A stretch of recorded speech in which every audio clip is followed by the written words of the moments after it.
Wasaa huu hapa tugeukie katika kipengele cha fahamu mchezaji. Tumwangazie mchezaji ambaye yupo sokoni bwana. Yanga wanampigia bei, huyu anakwenda kwa jina la Laurindo Dilson Maria Aurelio Depu. Jina la uwanjani mwenyewe anajiita Depu. Taifa lake ni Angola, nafasi anayoichezea ni mshambuliaji, yani striker. Kabla ya Yanga aliwahi kucheza Poland kwenye klabu ya Radomiak Radom, na pia amekuwa na uzoefu kwenye soka la Angola. Depu alikuwa Yanga akiwa na matarajio makubwa kutokana na rekodi yake ya kufunga na uwezo wake wa kucheza kama mshambuliaji wa kati. Na usajili wake ulionekana kuwa sehemu ya mpango wa Yanga na kuongeza nguvu kwenye eneo la mabao. Mwanzo wa Depu Yanga alianza kwa kishindo. Na kweli alianza kwa kishindo, hata nyesi mnakumbuka. Kama mkumbuki mimi nawakumbusha, alianza kwa kishindo, yani kishindo kweli kama kama kishindo cha wakoma. Kipindi cha mwanzo kabisa Depu aliwapa mashabiki matumaini makubwa.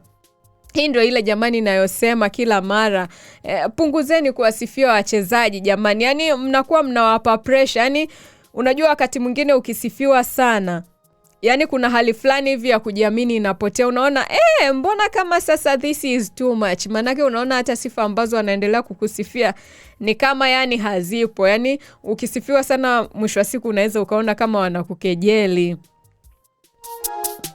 Kwa hiyo tupunguze kuwasifia sana jamani, iwe kwa kiasi. Lungwa Biti anasema upo wapi dada? Dodoma, Tanzania. Katika mechi zake za mwanzo Depu alifunga mabao 6 katika mechi 7. Alihusika moja kwa moja kwenye mabao 8, mabao na pasi za mwisho. Hii ilifanya mashabiki wengi wa Yanga kusema tumepata mshambuliaji wa kutegemewa. Lakini baada ya muda mjadala ukabadilika.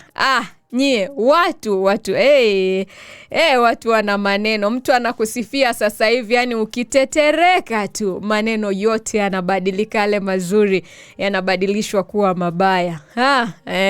Hao ndio binadamu bwana. Tatizo liko wapi? Kwa nini jina lake linawekwa kwenye orodha ya kuondoka? Ya kupigwa bei, kupigwa mnada. Tetesi zinazozunguka ni kwamba Yanga inaweza kufanya maboresho kwenye safu ya ushambuliaji, na jina la Depu limeanza kutajwa kwenye mijadala ya wachezaji ambao wanaweza kuondoka katika klabu ya Young Africans. Hata hivyo hakuna tangazo rasmi la Yanga kuthibitisha kuwa ameuza au kumwachia mchezaji huyo. Kwa hiyo yanayoendelea ni tetesi. Sababu zinazotajwa na wachambuzi ni hizi hapa. Nilitaka kusema umbea, kumbe kwenye michezo tunasema tetesi. Kiswahili.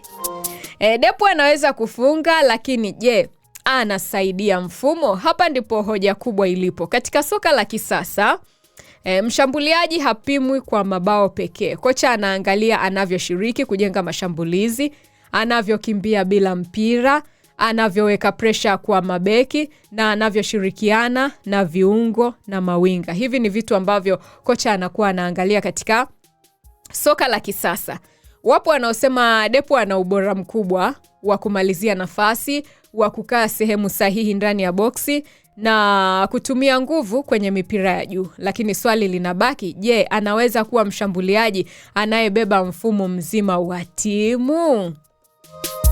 Wanayanga, Depu anaweza kubeba mfumo mzima wa timu? Ni swali hilo. Lakini mabao pekee hayatoshi kumuhifadhi mchezaji. Yani hapa ndio uone kwamba ni ukiwa na kitu kimoja bado hakitoshi. Huu ndio mjadala mkubwa. Kuna mtazamo kwamba zamani mshambuliaji angeweza kubaki kikosini kwa sababu tu anafunga. Lakini sasa klabu kubwa zinaangalia zaidi.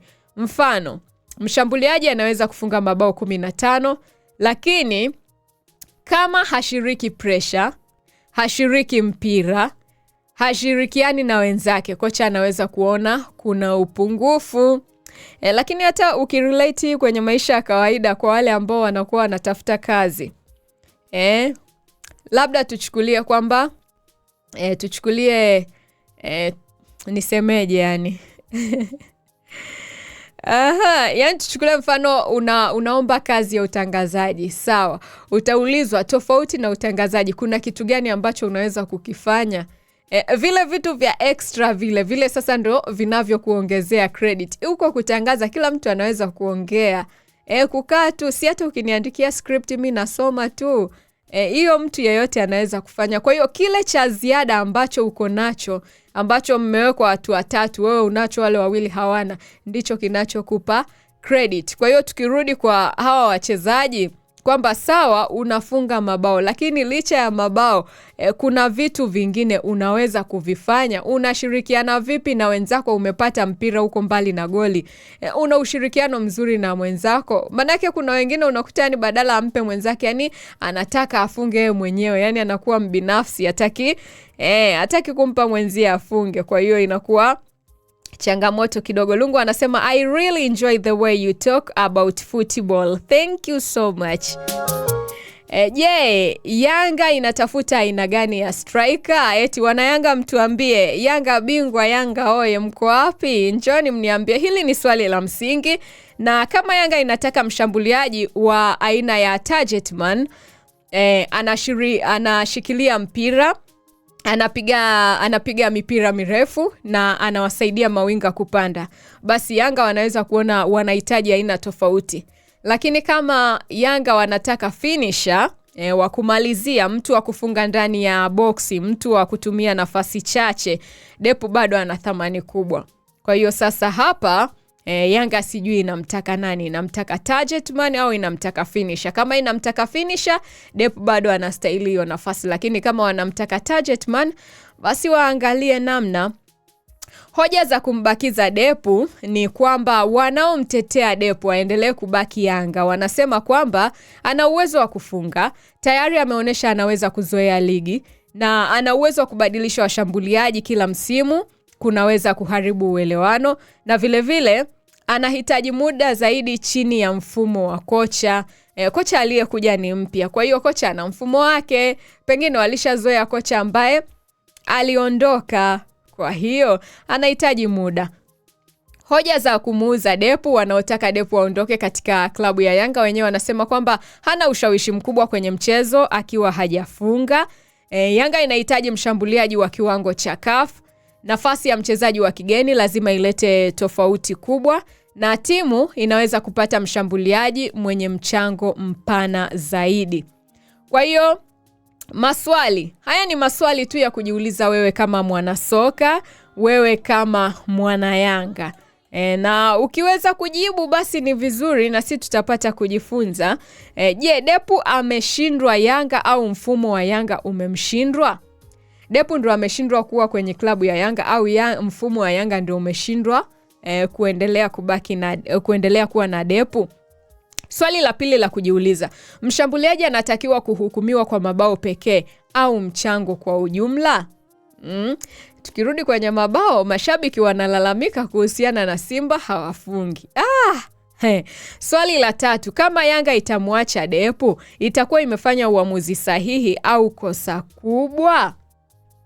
Na swali la nne na la mwisho la kujiuliza wewe kama mwana Yanga au mwana soka, ni bora kuwa na mshambuliaji anayefunga mabao 15 au bora anayefunga mabao 10 lakini anaunganisha timu nzima?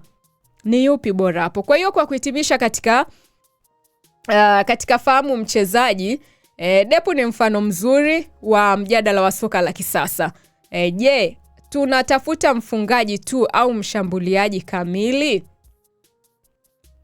Wana Yanga, takwimu zake za mwanzo, takwimu za Depu za mwanzo zinaonesha ana uwezo wa kufunga, lakini uamuzi wa mwisho wa Yanga utategemea aina ya mfumo wanaotaka wachezaji na mahitaji ya msimu ujao. Kauli ya kufunga, kwa hiyo ndio hivyo.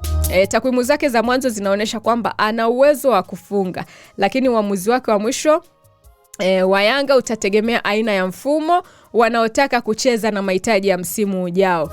Kwa hiyo kama Yanga wanahitaji mfungaji tu, Depu bado anawafaa, na kama wanahitaji mshambuliaji kamili, basi watafute namna. Ila mimi nimalize kwa hichi kipengele cha fahamu mchezaji kwa kusema kwamba mfungaji mzuri ni hazina ya timu, lakini klabu kubwa hutafuta mchezaji anayefanya timu iwe bora zaidi.